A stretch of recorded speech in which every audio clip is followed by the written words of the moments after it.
नमस्कार मित्रांनो, मी प्रशांत विमल अंकुश जाधव शिवशाही या आपल्या कार्यक्रमात आपलं स्वागत करतो। मित्रांनो, गेल्या भागात आपण मातृभूमीविषयी जाणून घेतलं, तसंच आज आपण मातृभाषा याविषयी जाणून घेऊ। जन्म घेतल्यानंतर माणूस जी भाषा प्रथम बोलतो वा शिकतो ती त्याची मातृभाषा मानली जाते। मातृभाषा म्हणजेच ती भाषा ज्या भाषेमध्ये आपली आई बोलते, विचार करते, स्वप्न बघते आणि म्हणूनच मातृभाषेला मायबोली असेही संबोधले जाते। मातृभाषा ही कोणत्याही व्यक्तीची सामाजिक तसेच भाषिक ओळख दर्शवते। ज्ञान हे आपण आपल्या मातृभाषेतच घेतले पाहिजे, कारण मातृभाषेची जागा ही दुसरी कोणतीही भाषा घेऊ शकत नाही। जसे गाईचे दूध आईच्या दुधाची जागा घेऊ शकत नाही, आणि म्हणूनच तर लहान बालकांना गाईचे दूध असले तरी आईचेच दूध पाजायला सांगितले जाते। अगदी तसे इतर भाषेचे ज्ञान जरी आपल्याकडे असले तरी मातृभाषेचे ज्ञान हे आपल्याकडे असलेच पाहिजे।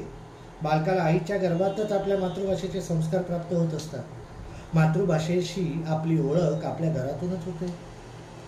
राष्ट्रातील एकात्मता राखण्यासाठी मातृभाषेची नितांत गरज असते। दुसरी भाषा येणे ही देखील एक चांगली गोष्ट आहे।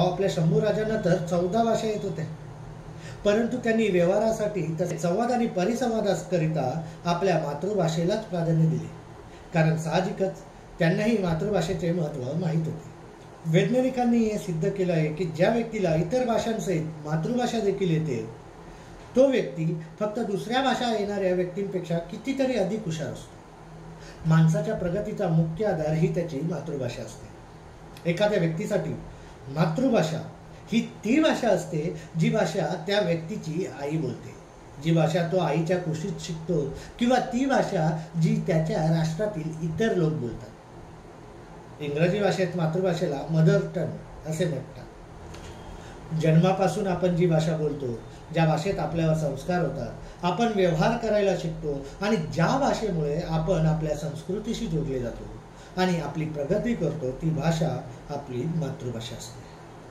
ज्या राष्ट्रात मातृभाषा लुप्त होऊ लागते त्या राष्ट्राचा सर्वनाश होण्यापासून कोणीही वाचू शकत नाही।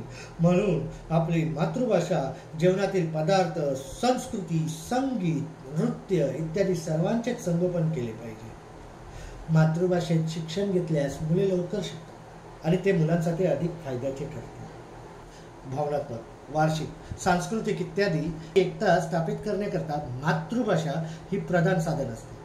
राष्ट्राची एकता, अखंडता राखण्यासाठी तसेच विकास करण्यासाठी मातृभाषा महत्त्वपूर्ण भूमिका निभावते। जर राष्ट्राला सशक्त बनवायचे असेल तर मातृभाषेचे संगोपन अतिशय आवश्यक आहे। मातृभाषा ही स्वतंत्र आणि समृद्ध राष्ट्राचे एक मूलभूत घटक आहे। धन्यवाद।